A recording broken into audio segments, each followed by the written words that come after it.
বলেন তো মেয়েদের বুদ্ধি কোথায় থাকে? অবশ্যই মাথায় থাকবে, ব্রেনের মধ্যেই থাকবে। দেখবো আপনার বুদ্ধি মাথায় আছে কিনা। আদা কেজি 50 টাকা, আধা কেজি 50 টাকা। 3.5 কেজির দাম কত?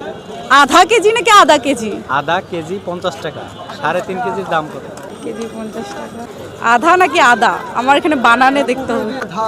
আদা কেজি আধা, আধা কেজি। তাহলে হাফ কেজি 50 টাকা, 1 কেজি 100, তাহলে 3 কেজি 300 আর 3.5 কেজি 350 টাকা। 350। হ্যাঁ, আচ্ছা আদা নাকি আধা এটা নিয়ে তো সমস্যা। এই বানানটা দেখলে আমি বলতে পারবো যে আধা বলছেন নাকি আদা। এইখানেই তো আমি কারণ এই বানানটা চাচ্ছিলাম। আমি যদি এত কিছু বইলে দিই তাহলে তো আর এটা সেটা না, এখানে উচ্চারণের তো আমি বানান না দেখলাম, কারণ যদি আমি আদা বলি তাহলে আদার কেজি 50 টাকা হবে, আর যদি আধা বলি তাহলে তো আমি এটা বইলে দিলে তো আপনি বইলে ফেলাইছেন। তাহলে আর দরকার নেই। বুঝে ফেলাইছেন আসলে।